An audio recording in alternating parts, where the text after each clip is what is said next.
السلام عليكم ورحمة الله وبركاته.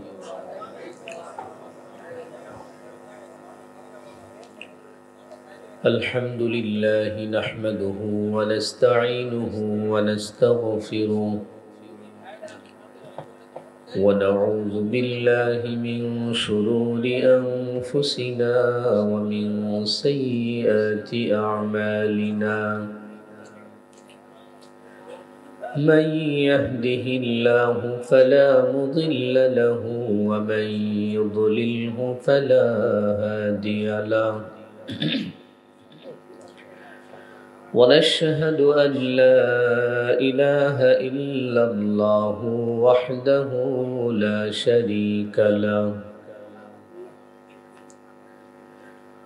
شريك له ولا نظير له ولا وزير له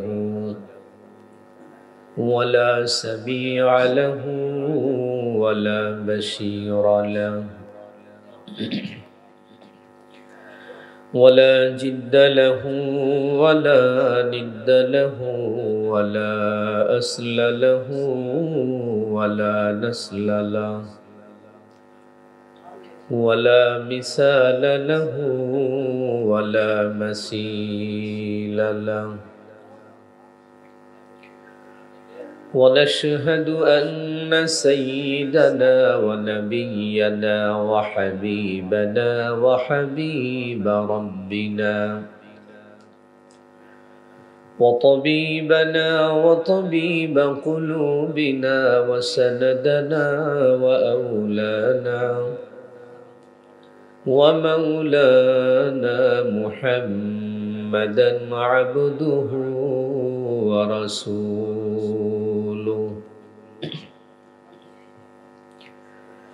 الذي أرسله الله تعالى إلى كافة الناس بشيرا ونذيرا وداعيا إلى الله بإذنه سراجا وقمرا منيرا. أما بعد فقد قال الله تعالى في كلامه المجيد والفرقان الحميد: أعوذ بالله من الشيطان الرجيم. بسم الله الرحمن الرحيم.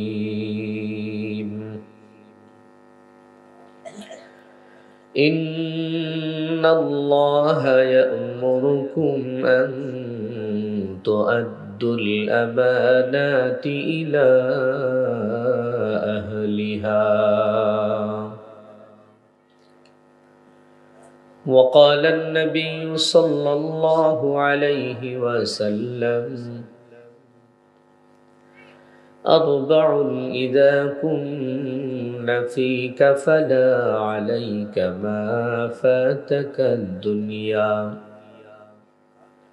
حفظ أمانة وصدق حديث وحسن خليقة وعفة في طعمة.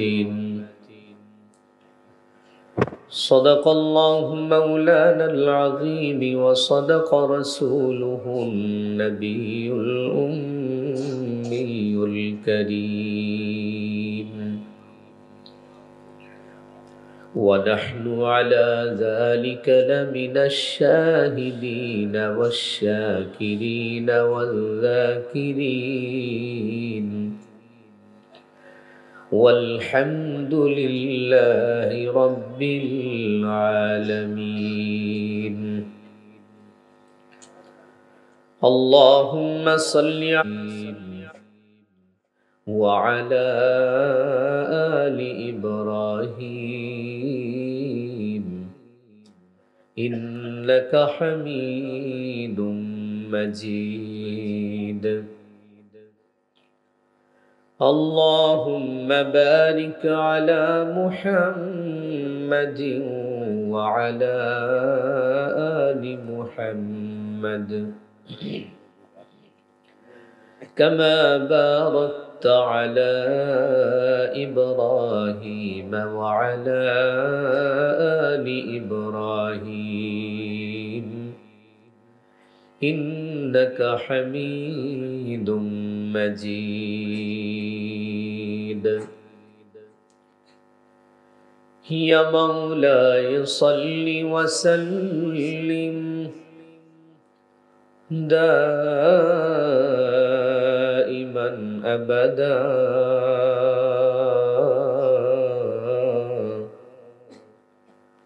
على حبيبك خير الخلق كلهم بلغ العلا بكماله كشف الدجى بجماله حسنت جميع خصاله صلوا عليه وآله. حضرت بوذر غفاری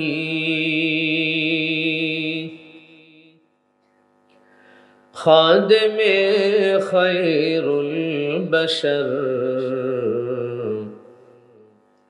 جس نے ساری زندگی میں نہ بنایا اپنا گھر بلغ العلا بکمالہ کشف الدجى بجمالہ حسنت جميع خصاله صلوا عليه وآله. سبحانك لا علم لنا إلا ما علمتنا إنك أنت العليم الحكيم. سبحان ربك رب العزة عما يصفون وسلام على المرسلين والحمد لله رب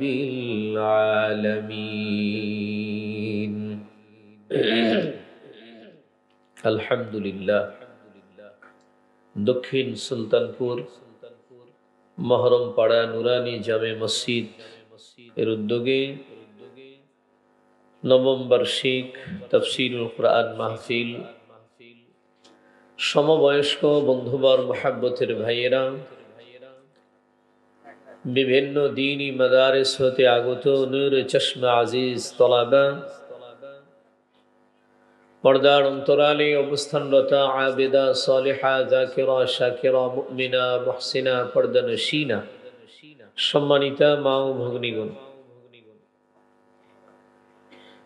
বিশ্বজগতের বিশ্ব প্রতিপালকের বিশ্ব দরবারে লাখো কোটি শুকর সুজুদ, যিনি অত্যন্ত দয়া করে মায়া করে ইহসান আর করুণা করে ভালোবেসে ইমানদার মুসলমান হিসেবে আমাদেরকে মঞ্জুর করে আমাদের হায়াতকে দীর্ঘায়িত করে দিয়ে আজকের এই মুহূর্ত পর্যন্ত আল্লাহ পাক আমাদেরকে সুস্থ সবল রেখে দ্বীনের নিসবতে কোরআনের মুহাব্বতে সাম্প্রতিক কালের শ্রেষ্ঠ মানুষ ও ওলামা মাশায়েখদের সান্নিধ্যে বিশ্বের সর্বশ্রেষ্ঠ গ্রন্থ পবিত্র কোরআনুল কারীমের তাফসীরি আলোচনার মাহফিলে জান্নাতি আয়োজনের মাঝে ঈমানি চেতনা নিয়ে আল্লাহ পাক আমাদেরকে আসবার বসবার দুটি কথা বলা এবং শোনার সুযোগ দান করেছেন। এজন্য সেই মহা মালিকের দরবারে আমরা সকলেই কালেমাতুশ শুকর আদায় করছি। জবান খুলে উঁচু আওয়াজে দরদ ভরা কণ্ঠে শ্রদ্ধা আর ভালোবাসা নিয়ে আবেগের সাথে দিল থেকে মহাব্বতে পড়ি আলহামদুলিল্লাহ। শত কোটি দুরূদ ও সালাম বর্ষিত হোক সেই মহান মানবতার মুক্তির দূত আকায়ে নামদার তাজদার মদিনা সৈয়দুল মুরসালিন খাতামুন নবিয়্যিন শাফিউল মুজনিবিন নবী নবীউল আম্বিয়া সরকারে দু আলম হাবিব কিবরিয়া মা আমিনার নয়নের পুতলি মরু মক্কার অহংকার সৈয়দিনা মুহাম্মদুর রাসূলুল্লাহ সাল্লাল্লাহু আলাইহি ওয়াসাল্লাম। সম্মানিত সুধী, বাদায়শা থেকে শুরু করে নিয়ে একটু পূর্ব মুহূর্ত পর্যন্ত আপনারা আপনাদের এই নওগাঁ জেলার একজন খ্যাতিমান আলেমের জবান থেকে অত্যন্ত গুরুত্বপূর্ণ দ্বীনি দিক নির্দেশনামূলক আলোচনাগুলো শুনতেছিলেন। মাহফিলের পর্যায়ে আমার মতো একজন অযোগ্য মানুষকে আল্লাহ পাক আপনাদের খিদমতে বসবার তৌফিক দান করেছেন। আমি মহান আল্লাহ তাবারক ওয়া তাআলার উপরে পূর্ণ আস্থা রেখে পবিত্র কালামুল্লাহ শরীফ থেকে একখানা আয়াতে কারিমা তিলাওয়াত করেছি। সেই সাথে রাসূল করিম সাল্লাল্লাহু আলাইহি ওয়াসাল্লামের অসংখ্য অগণিত হাদিসে মুবারাকা হতে ছোট্ট একটা হাদিসের ইবারত আমি আপনাদের সম্মুখে পড়েছি। আল্লাহ পাক রব্বুল আলামিনের দয়া যদি শামিলে হাল হয় তাহলে পঠিত আয়াত এবং হাদিসকে সামনে রেখে মুখতাসার সময় দ্বীনি কিছু আলোচনা করার জন্য ইরাদা করছি। আল্লাহ পাক যেন আমার জবান থেকে পুরনূর পুর সহিহ মুস্তানাদ দ্বীনি কিছু আলোচনা বের করে দেন। সকলেই বলি আমিন। আর একটু জোরে বলুন আমিন।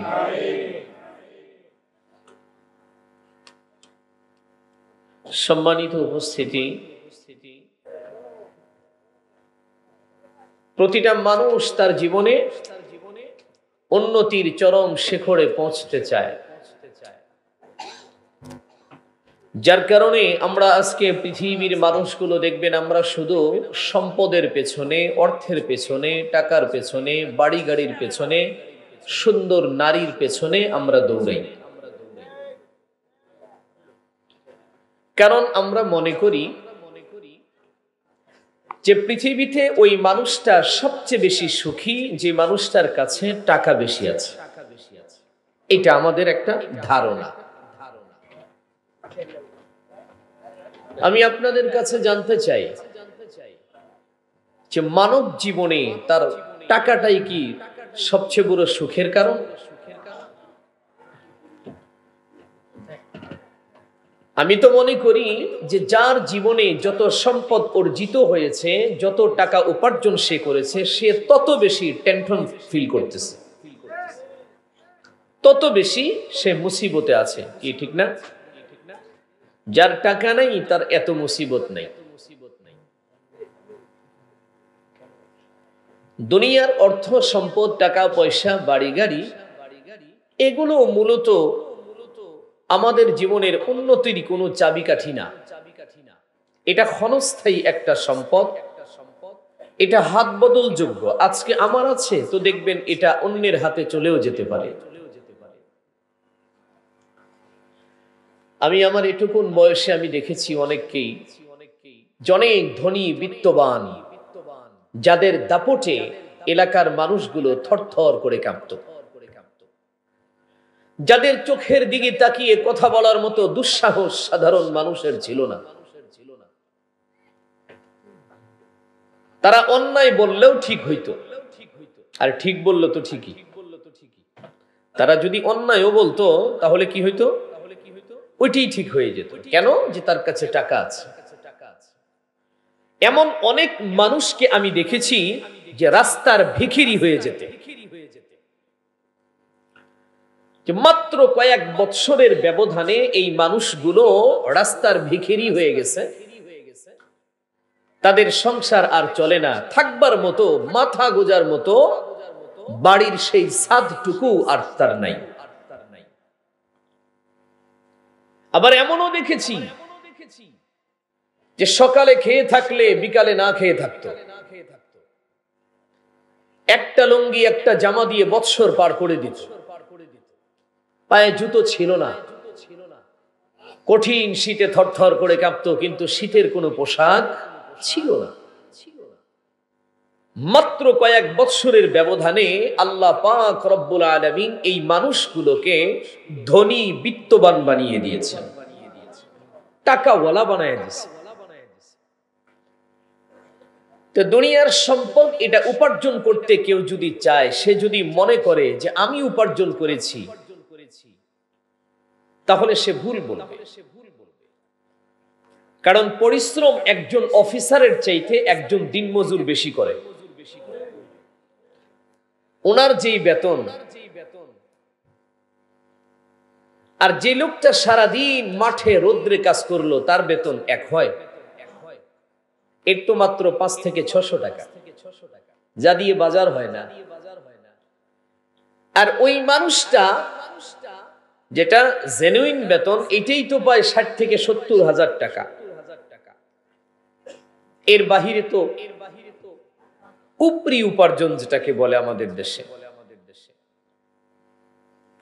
আমাদের দেশের মানুষ বলে উপরি উপার্জন করেছে ছেলেটা খুব ভালো, অল্প সময় অনেক ডেভেলপ করেছে, বলে নাই ভাবে ইন্টেলিজেন্ট।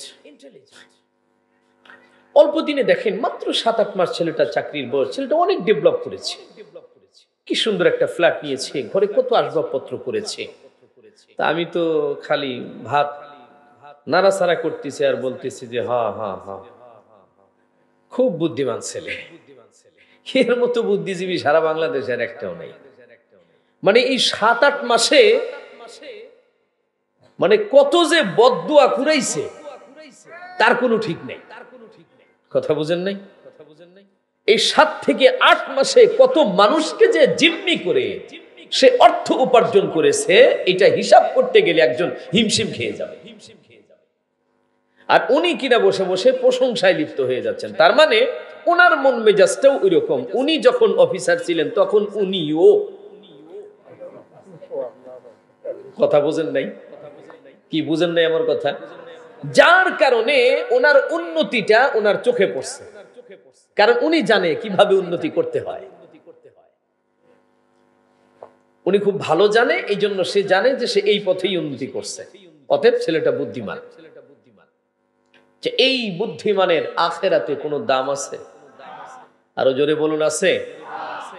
তার চেয়ে তো ওই মানুষটা ভালো যে মানুষটা সারাদিন মাঠে ঘাটে কাজ করে 400-500 পেয়েছে, স্বল্প বাজার করেছে, অল্প খরচ করে বাসায় গেছে, মাছ মাংস কেনার সুযোগ হয় নাই, দুধ ডিম কেনার সুযোগ হয় নাই, সবজি ভাত ভর্তা ভাত আরামে খেয়ে দেখবেন বালিশ নাই, হাতটা বাঁকা করে মাথার নিচে দিয়ে ওর নাকের আওয়াজে 3 ঘর দূরে পর্যন্ত ঢাকা যায় না। বুঝেন নাই? মনে হয় যেন হেরো চলতেছে ওই বাড়ির ভিতরে, সে কি আওয়াজ, আশপাশে কত আওয়াজ, কিন্তু তার ঘুম ভাঙে না। সুবহানাল্লাহ বলেন। কিন্তু একজন ওই যে বিত্তবান কোটিপতিকে জিজ্ঞাসা করে দেখবেন, ভাই কেমন আছেন? হুজুর এই কথা জিজ্ঞেস করেন না, বলেন যে কি রকম আছেন, মানে আপনি কোন রকমের আছেন, কেমন আছেন আর বললেন না। কেন? বলে আজকে 3 দিন যাবত আমার বাসার ওয়াশরুমের সাথে আমার দেখা সাক্ষাৎ নাই, মানে ওখানে যাবার দরকারই হয় না, এরপরে খেতেও পারি না। মহান আল্লাহ পাক আমাকে ভালোবেসে বরকতময় একটা রোগ দান করেছে, যার নাম হলো ডায়াবেটিস আলাইহিস সালাম। কথা বুঝেন নাই? এটা মহা বরকতি রোগ না? আই খাওয়া যায় না ভাই, খালি তাকায় দেখা পর্যন্তই শেষ। তো এরকম রোগ নিয়ে ঘুরতেছে, খাইতে পারে না, উপার্জন আছে, কাড়ি কাড়ি উপার্জন আছে, কিন্তু খাওয়ার সুযোগ নাই। তাহলে সুখী কে? সুখী তো ওই মানুষটা যার কাছে অর্থ নাই, সেই তো সুখী।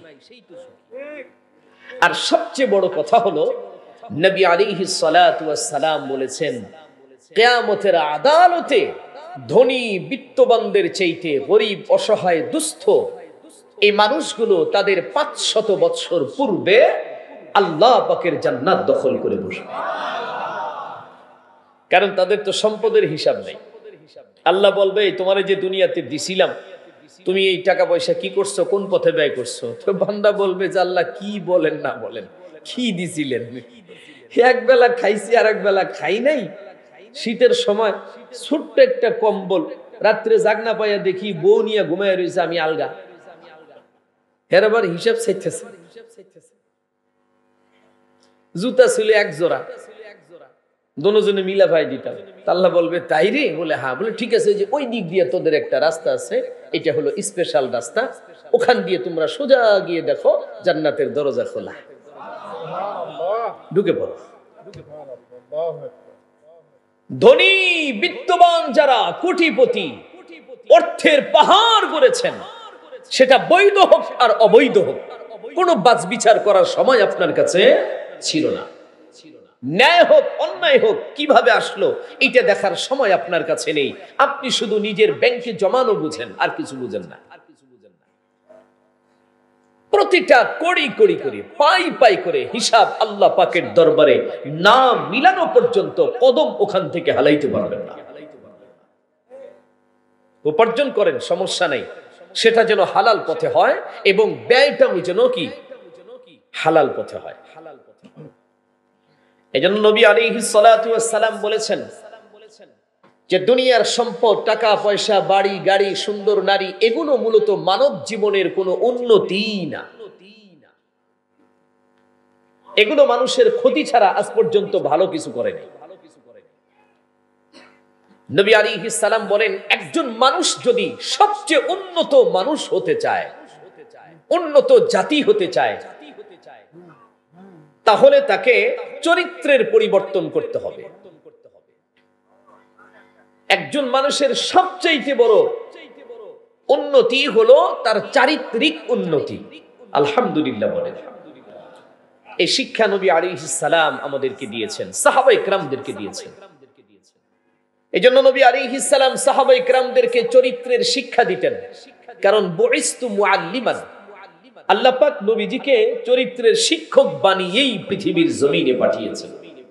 যার কারণে যে সমস্ত সাহাবীরা নবীজির হাতে হাত দিয়ে কালিমা পড়ছে, মুসলমান হয়ে গেছে, ঈমান আনয়ন করছে, ইসলামের সুশীতল ছায়াতলে আশ্রয় গ্রহণ করেছে, নিজেদের ভেতর থেকে কুফরকে জ্বালায়া দিয়া তাদের এই সিনার ভিতরে কালিমার নূর, নূরের আলো জ্বালাইছে, এই মানুষগুলোর জীবন ইতিহাস যদি আপনারা পড়েন, অনেক সাহাবী তো এমন আছে যে যাদের জীবন ইতিহাস পড়লে নিজেদের শরীরের লোম দাঁড়ায়া যায়।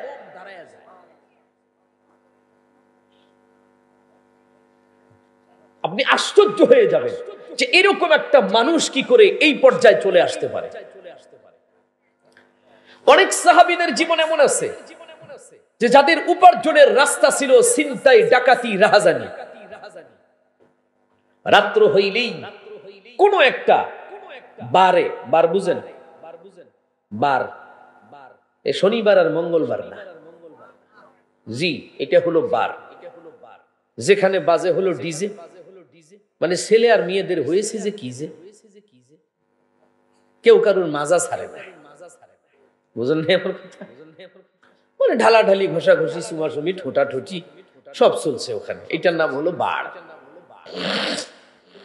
তো ওই জামানাতেও ছিল, যদিও নামটা বার ছিল না। তো ওখানে তারা রাত্রি যাপন করত, মেয়েদের নাচ দেখতো, আরো যা খুশি তা করতো, আর মদ পান করতো। এটা তাদের একটা জীবন ছিল যে আল্লাহর পবিত্র ঘরের আমি একজন খাদেম হয়ে যাব, এর চেয়ে ভালো সুযোগ আর হয় না। কবুল করলেন। চলতেছে চলতেছে বাবা, 6টা মাস যখন অতিবাহিত হয়ে গেল, মুরব্বীর একদিন নামাজের পরে ডাক দিয়া বলে, আবু বকর তোমার বাড়িতে কেউ নাই? বলে না। বাড়ি ঘর কয় তেমন নাই। কয় তাহলে আমাদের মহল্লাতে তুমি সেটেল হয়ে যাও, বয়স তো কম হলো না। বাবা তুমি কি সংসার করবা না? তোমার জীবনে কি বিয়ে শাদী করার প্রয়োজন হবে না তোমার? কাজী আবু বকর ডাক দিয়া কয়, বাবা বিয়ে তো করতে চাই, সংসারও করতে চাই, কিন্তু আমার মতো এমন একটা মানুষ যার চাল নাই, চুলা নাই, ঘর নাই, বাড়ি নাই, অভিভাবক নাই, কে তার সাথে মেয়ে বিয়ে দিবে? এমন পাগল কি আছে? মুরব্বীরা বলে, কে বলছে তোমার অভিভাবক নাই? আমরা তোমার অভিভাবক। দুনিয়াতে কেউ না থাকলেও আমরা তো আছি। আমাদেরকে তুমি নিজের বাবার মতো ভাববে, আপন মনে করবা। আর তুমি যদি চাও, আমাদের মহল্লাতে একটা মেয়ে আছে, যে মেয়েটারও বাবা নাই, মা নাই, মেয়েটা বড় একা, তবে অনেক সম্পদের মালিক। এই মেয়েটাকে তোমার দুলহান বানায়া দিই, তোমার বিবি বানায়া দিই। তোমার মতো একজন পরহেজগার মুত্তাকি স্বামী তার দরকার। এই মেয়েটাকে সহ তার সম্পদগুলো দেখাশোনা করবা। কাজী আবু বকর বলে, আপনারা যেটা ভালো মনে করবেন, আমি তাতেই রাজি। মেয়ে দেখার প্রয়োজন মনে করি না। ওদিকে মেয়ের কাছে খবর চলে গেছে, আমাদের মসজিদে একজন ইমাম সাহেব আসছেন গত 6 মাস আগে, বড় আল্লাহওয়ালা, বড় পরহেজগার মুত্তাকি, তার সঙ্গে তোমার বিয়ে ধার্য করেছি, মা তুমি কি রাজি? মেয়েটা কবুল বলে দিয়েছে। এক রাত্রে ইশার নামাজের পরে কাজী আবু বকরের সঙ্গে তার বিবাহ হয়। মসজিদে ইজাব কবুল হয়েছে। মেয়ে তার ঘরেতে, আবু বকর মসজিদে। মুরব্বীরা তাকে নামাজ পড়ার পরে দুলহা সাজায়া মেয়ের বাড়িতে নিয়ে গেছে। দেখায়া দিছে, বাবা ওইটা হলো তোমার ঘর, ওই ঘরের ভেতরেই দেখবা তোমার বিবি আছে, তবে খবরদার কোনোদিন তুমি তোমার বিবির কষ্ট দিবা না, ভালোবেসে রাখবা, আদর করে রাখবা। কাজী আবু বকর সালাম কালাম দিয়া ঘরের ভেতরে যখন ঢুকলেন, ঢোকার পরে নতুন বিবি, নতুন স্বামী, কেউ কাউকে কোনোদিন দেখে নাই। মত বিনিময় করবে, কথাবার্তা বলবে। স্ত্রী তো লজ্জায় মাথা নিচের দিকে দিয়ে বসে আছে, তিনি আমারে কি বলে দেখি। কিন্তু না, আবু বকর কিচ্ছু বলে না। অনেকক্ষণ পরে বিবি যখন চোখগুলো উপরের দিকে তুলে তাকাইছে, তাকানোর পরে লক্ষ্য করে দেখে যে আবু বকর তার স্বামী স্ত্রীর চেহারার দিকে তাকায়া দেখে না, স্ত্রীর গলার দিকে, বুকের দিকে তাকায়া আছে। অনেক দামি দামি গহনা পড়ছে, হার পড়ছে, ওগুলো তাকায়া দেখে। স্ত্রী চিন্তা করতেছে সর্বনাশ করেছে। লোকেরা বলল, ইমাম সাহেব বড় পরহেজগার মুত্তাকি, তার ভেতরে কোনো লোভ নাই, লালসা নাই, কিন্তু এখন দেখতেছি আমার স্বামী আমাকে দেখে না, আমার গহনার দিকে দেখে। তার মানে লোভ আছে। বিবির এই মনোভাবটা বুঝে ফেলে দিয়েছে। বিবির মনোভাবটা আবু বকর বুঝতে পেরেছে যে আমার বিবি হয়তো আমাকে নিয়ে নেগেটিভ কিছু ভাবতেছে। এক পর্যায়ে সালাম দিয়ে বললেন, বিবি আমি জানি তুমি আমার নিয়ে কি ভাবতেছো। আমি তোমাকে না দেখে, তোমার সাথে কথা না বলে তোমার হারের দিকে কেন তাকিয়ে আছি, গহনার দিকে কেন তাকাইছি? কয় জি, এটাই তো ভাবছিলাম। কাজী আবু বকর ডাক দিয়া কয়, বিবি শোনো তাহলে বলি। আজ থেকে প্রায় 12 বছর আগে মক্কার জমিনে আমি 3 দিনের না খাওয়া মানুষ, পেটের ভিতরে ক্ষুধার আগুনটা দাউ দাউ করে জ্বলতেছিল। মক্কার বাজারে ঢুকছিলাম, একটা থলে পেয়েছিলাম, ওই ব্যাগের ভেতরে একটা হার পাইছিলাম। ওই হারটার যে কয়টা হীরের পাথর ছিল, যেমন লম্বা ছিল, যেরকম মোটা নকশা ডিজাইন ছিল। এখন তোমার গলার ভেতরে যেই হারটা দেখতেছি, ওই হারের সঙ্গে হুবহু মিলে যায়। এজন্য আমি তাকিয়ে তাকিয়ে দেখতেছিলাম আর ভাবতেছিলাম, হীরের পাথরগুলো গুনতেছিলাম। জানো বিবি, ওই হারের যে মালিক, ওই মুরব্বী আমাকে 500 স্বর্ণ মুদ্রা পুরস্কার দিতে চাইছিল, কিন্তু নেই নাই। কারণ আমি আমার আল্লাহর কাছ থেকে নিতে চাইছি, দুনিয়ার কারোর কাছ থেকে চাই নাই।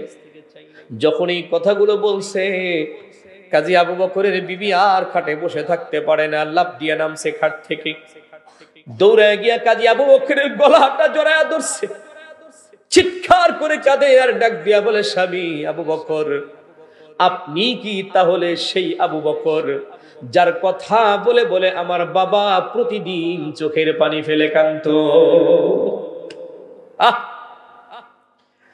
যার কথা বলে আমার বাবা প্রতিদিন চোখের পানি ফেলে কাঁদতো আর আফসোস করতো, মা রে, একজন জান্নাতি যুবক আমি মক্কার জমিনে দেখছি, আমার দিল চায় তোর মতো একটা রমণীরে ওই জান্নাতি যুবকের হাতে উঠে দিতে পারতাম, দিলটা ধন্য হয়ে যেত। আমার বাবা যেদিন মারা যায়, মাত্রই তো মাসখানিক আগে, বাবা যখন চলে গেল, আমার কাছে ডাক দিয়ে আমার হাতটা ধরে বলল, মা রে, মাফ করে দিস, ওই আবু বকরের আশায় থেকে থেকে আমি তোরে আর বিয়ে দিতে পারলাম না। হতে পারে আল্লাহ পাক এটার ব্যবস্থা করবেন, তবে আমি দেখে যেতে পারলাম না, বাবা চলে গেল। আজকে দেখেন আল্লাহ পাকের কি কুদরতের খেলা। রব্বুল আলামিন আপনাকে সফরে কেন আনবেন, নৌকা ডুবাবেন কেন, সব সাথীরা মরে যাবে কেন, আপনি কেন আমাদের মসজিদে ইমামতি নিবেন, আর মহল্লার মানুষেরা আমার সাথী কেন আপনার বিয়েটা পড়াবে? তার মানে আল্লাহ পাক শুধু আখেরাতে না, আল্লাহ দুনিয়ার জমিনেও আমানতদারের পুরস্কার দিতে চায়। কাজী আবু বকরের বিবি সঙ্গে সঙ্গে গলার থেকে ওই যে হার, যেটার দাম কোটি টাকা, ওই হারটাকে খুইলা স্বামীর হাতে দিয়া বলে, স্বামী গো, এটা আমি সাদগা করি না, দান করি না, এটা আমার তরফ থেকে, আমি আপনার স্ত্রী হিসাবে আমার তরফ থেকে প্রথম হাদিয়া, এই কোটি টাকা দামের হার আমি আপনারে হাদিয়া দিলাম। সুবহানাল্লাহ, জোরে বলেন। স্ত্রী ডেকে বলে, স্বামী এখন এই হারটাকে আপনি বিক্রিও করতে পারেন, অথবা রেখেও দিতে পারেন, আমারেও দিতে পারেন, অথবা কাউকে দানও করতে পারেন, কোন মাদ্রাসায় দিতে পারেন, মসজিদে দিতে পারেন। কাজী আবু বকর ডাক দিয়া বলে, বিবি জীবনের অর্ধেকটা কেটে গেছে না খায়া, খাওয়া পাই নাই, ভালোবাসা পাই নাই, কিন্তু আজকে যা পাইলাম এটা অতুলনীয়। এই হার দিয়ে আমি কি করব? আমি যে তোমার মতো একটা নেককার বিবি পেয়েছি, এটাই আল্লাহর কাছে বড় পাওয়া। এজন্য হারের আমার প্রয়োজন নাই। মুসলমান ভাইরা, আমার মহল্লার মুরব্বিদেরকে ডাক দিয়া কাজী আবু বকর ওই হারটাকে ওই যেই মসজিদে ইমামতি করে ওই মসজিদের জন্য তিনি দান করে দিলেন। চিৎকার করে বলেন সুবহানাল্লাহ। এ মুসলমান, কোটি টাকার একটা হারের লোভ তার অন্তরের ভিতরে ছিল না, মসজিদের জন্য ব্যয় করে দিয়েছে। কেন? আমানতদার, আল্লাহ পাক তারে দুনিয়াতেই পুরস্কৃত করেছে। কথা বুঝাইতে পারছি? মিথ্যা হলো সমস্ত গুনাহের মা সমতুল্য, ওর থেকেই সব গুনাহের জন্ম হয়। আর 3 নম্বর হলো ওয়াহসনু খলিকাতিন, আচার আচরণ, আখলাক, এটা সব সময় ভালো রাখবেন।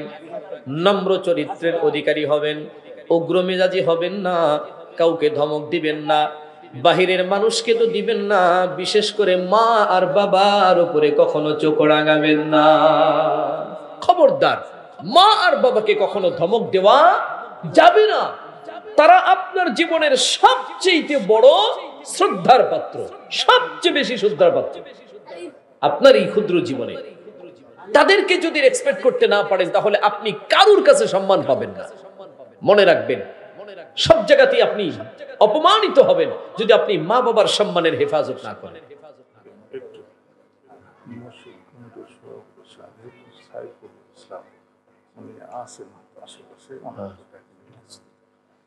আচ্ছা, ঠিক আছে, দেখতেছি। তাহলে 3 নম্বর হলো 100 টাকা নগদ আলিফ দিয়েছে 100, আসিয়া নামে 500 টাকা। আলহামদুলিল্লাহ, আল্লাহ আসিয়ার দানকে কবুল করো মাওলা।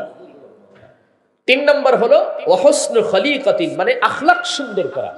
হোসনে আখলাক মানে সুন্দর মিষ্টি ব্যবহার, উগ্র মেজাজ না, সব সময় মুখ বাংলার পাশের মতো করে না, তা হাসি মুখ নিয়ে থাকবেন। কেউ জিজ্ঞেস করলে হাসি মুখে উত্তর দেবেন, ভালো ব্যবহার করবেন, বড়কে শ্রদ্ধা করবেন, ছোটদেরকে স্নেহ করবেন, সম্মানী যে তাকে সম্মান করবেন। ঠিক আছে না? এটা হলো সুন্দর ব্যবহার। আর 4 নম্বর হলো ওয়াইফাতু ফি তুমাতিন। রাসূল বলেন, এই জবান দিয়ে কখনো হারাম লোকমা ঢুকাইবা না, হারাম লোকমা খাইবা না। কেন? হারাম তোমার দেহটাকে নষ্ট করে ফেলবে, তোমার ইবাদত নষ্ট করবে, শেষ পরিণতি তোমাকে জাহান্নামে টেনে নিয়ে যাবে। হারামের কাজই হলো এটা। এজন্য বাবা, হারাম থেকে আমরা নিজেদেরকে বাঁচাবো। যারা চাকরি বাকরি করি, খুব সাবধান, এই উপরি ইনকামটা ছেড়ে দিন। যেটা স্যালারি পান সেটার ভিতরেই বরকত তালাশ করেন, দেখবেন আল্লাহ বরকত দিয়ে দিবেন। সুদী কারবারি যারা করেন তাদের পায়ে হাত দিয়ে বলি, এই হারাম কাজটা ছেড়ে দেন। এটা বাদ দিয়েও আল্লাহ পাক আপনাকে ভালো খাওয়াইতে পারে, পড়াইতে পারে। এটা ছাড়াও আল্লাহ আপনাকে ভালো চালাইতে পারবে ইনশাআল্লাহ। দুনিয়াতে হয়তো কয়েকদিন সুখে থাকবেন এই টাকা দিয়ে, কিন্তু তারপরে কবরে চলে যাওয়ার পরে আল্লাহ পাকের দরবারে আপনাকে তো হিসাব দিতে হবে, তাই না? এই জন্য সম্মানিত সুদী, জবানটাকে পবিত্র রাখবো। যদি হারাম মুক্ত হয় জবান, মিথ্যা মুক্ত হয়, তাহলে এই জবান দিয়ে দোয়া করলে আল্লাহ পাক সে দোয়াগুলোকে মঞ্জুর করবেন। আল্লাহ পাক রব্বুল আলামিন আমাদেরকে এই চারটি বিষয়ের উপরে আমল করার তৌফিক দান করেন, আমিন। ওয়া আখিরু দাওয়ানা আনিল হামদুলিল্লাহি রাব্বিল আলামিন। আল্লাহুম্মা সাল্লি আলা সাইয়্যিদিনা মাওলানা মুহাম্মদ ওয়া আলা আলিহি ওয়া আসহাবিহি ওয়া বারিক ওয়া সাল্লিম। আল্লাহুম্মা সাল্লি আলা সাইয়্যিদিনা মাওলানা মুহাম্মদ ওয়া আলা আলিহি ওয়া আসহাবিহি ওয়া বারিক ওয়া সাল্লিম। اللهم صل على روح محمد في الأرواح وعلى جسد محمد في الأجساد وعلى قبر محمد في القبور। আর কোন কার্যক্রম আছে আপনাদের? না, দোয়া করে দিই। মাশাআল্লাহ বাবাজি, দোয়া। আলহামদুলিল্লাহি রাব্বিল আলামিন ওয়াল আকিবাতু লিল মুত্তাকিন والصلاة والسلام على رسوله الكريم وعلى آله وأصحابه أجمعين. ربنا ظلمنا أنفسنا وإن لم تغفر لنا وترحمنا لنكونن من الخاسرين. ربنا لا تزغ قلوبنا بعد إذ هديتنا وهب لنا من لدنك رحمة إنك أنت الوهاب.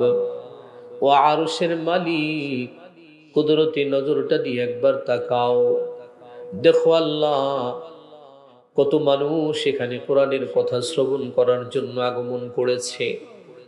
আয় আল্লাহ, অনেক মায়েরা বোনেরা আসছে নিজেদের সংসারকে ফেলে, সবকিছু ফেলে রেখে আল্লাহ তোমার দ্বীনের কথাগুলো শোনার জন্য পাগল পাড়া হয়ে ছুটেছে। রব্বে কারীম, দয়া করে এই মানুষগুলোকে খালি হাতে বাড়ি ফিরিয়ে দিও না। আল্লাহ তুমি তো জানো আমরা সবাই গুনাহগার, কম বেশি আমাদের সকলের জীবনে গুনাহ। আল্লাহ আমাদের জীবনে কারোর কারোর জীবনে অনেক গুনাহ বেশি, পাহাড় পরিমাণ হয়ে গেছে। আল্লাহ কত গুনাহ করেছি তার কোনো হিসাব আমাদের জানা নাই। মাওলা যদি ক্ষমা না করে কবরে যাই তাহলে ভয়ঙ্কর জাহান্নাম ছাড়া আর কিছুই জুটবে না। ওগো আরশের মালিক, মেহেরবানি করে আল্লাহ গুনাহ মুক্ত না বানাইয়া তুমি কবরে নিও না। আল্লাহ দুনিয়ার জমিনে থাকতি তুমি আমাদেরকে মাফ করে দিয়া নিষ্পাপ ঘোষণা করে দাও। আল্লাহ শত হাত, যেই হাতটা তোমার দরবারে কবুল হয় ওই হাতের বিনিময়ে আল্লাহ তুমি আমাদেরকে মাফ করে দাও। রব্বুল আলামিন, অনেক তলবে ইলমের হাত, অনেক হাফেজে কুরআনের হাত, আলিমদের হাত, হাজীদের হাত, বুড়া মানুষ, দাড়ি পাকা, চুল পাকা, কত মানুষ এখানে আসছে, হাত তুলছে। কেমনে রে মাওলা, কেমনে তুমি তাদেরকে ফিরায় দিবা? ওই মানুষগুলোর মুখের দিকে তাকাইয়া মাওলা আমাদেরকেও তুমি মাফ করে দাও। আল্লাহ আমাদের আব্বা আম্মা যারা এখনো আছেন জীবিত, তেনাদের নেক হায়াত বাড়ায়া দাও। ও মাওলা আমাদের মা বাবা যারা অসুস্থ শয্যাশায়ী, আল্লাহ রোগাক্রান্ত, মাওলা তুমি তাদেরকে শিফায়ে আজিলা কামিলা দান করে দাও। আয় আল্লাহ যাদের ঘর থেকে বাবা চিরবিদায় গ্রহণ করেছে, আল্লাহ আর কোনোদিন ফিরে আসবে না, মাওলা দুনিয়াতে বাবার জীবনে কি আমল ছিল সেটা আপনি ভালো জানেন গো মালিক। বাবার জীবনে কোনো অন্যায় থাকলে মাওলা সন্তানদের দাবি আল্লাহ ক্ষমা করে দাও। বাবাদের কবরগুলো জান্নাতের বাগান বানায় দাও। ও আল্লাহ, মা যাদের ঘরে নাই, চিরদিনের জন্য সন্তানদেরকে ইয়েতিম বানায় দিয়ে কবরে চলে গেছে, আল্লাহ ওই মায়েদের কবরে আল্লাহ তুমি কোনো আযাব দিও না গো আল্লাহ, দিও না। মাওলা মায়েদের কবরগুলোতে জান্নাতের বিছানা দিয়ে দাও, শরীরে জান্নাতের পোশাক দিয়ে দাও, জান্নাতের দিক থেকে আল্লাহ দরজা খুলে দাও। রব্বুল আলামিন কিয়ামত পর্যন্ত মায়েদেরকে শান্তির ঘুম ঘুমানোর সুযোগ করে দাও। আল্লাহ আজকে তোমার বান্দারা আল্লাহ মসজিদের জন্য আকাতরে দান করেছে, যার যার দিলের বাসনা তুমি ছাড়া কেউ জানে না। আল্লাহ কে কি নিয়তে দান করেছে, কি চাওয়া পাওয়া, সেটা তুমি পূরণ করে দিও। ও মালিক, এই দানগুলোকে রোজে মাহশারে নাজাতের জরিয়া বানায় দিও। আয় আল্লাহ, তোমার বান্দারা যারা দান করলো মসজিদের জন্য, রাসূলের হাদিস অনুযায়ী এক একজনের নামে জান্নাতে একটা করে বালাখানা দিয়া দিও গো আল্লাহ। আল্লাহ, এই মসজিদ কমিটিকে কবুল করে নাও। এলাকার যুবকরা, হাতে গোনা কয়েকটা যুবক, আল্লাহ তাদের উদ্যোগে আজকের এই মাহফিল সংগঠিত হলো। মাওলা রে, ওদের ঈমান আমল মজবুত করে দাও, কোরআনের সৈনিক হিসাবে কবুল করে নাও। আল্লাহ, ওদেরকে তুমি খালিদ বিন ওয়ালিদের মতো কবুল আর মঞ্জুর করো। রোজে মাহশারে আল্লাহ হাসান হুসাইনের সাথী বানায় দিও গো আল্লাহ। এই সন্তানগুলোর দ্বারা আল্লাহ সারা জীবন তুমি দ্বীনের খেদমত করে নিও রব্বুল আলামিন। মাহফিলের জন্য যারা পরিশ্রম করেছে, শ্রম দিয়েছে, মেধা দিয়েছে, তাদেরকে কবুল করে নাও। আয় আল্লাহ, এদের ভিতরে যারা স্টুডেন্ট, আল্লাহ তাদের মাথার জেহেন বৃদ্ধি করে দাও। সর্বোপরি আল্লাহ, এই দক্ষিণ সুলতানপুরের মানুষদেরকে তুমি হেফাজত করো। প্রতিটা ঘরে ঘরে আল্লাহ রহমত বরকত দিয়া তুমি পরিপূর্ণ করে দাও। سبحان ربك رب العزة عما يصفون وسلام على المرسلين والحمد لله رب العالمين. واجعل آخر كلمة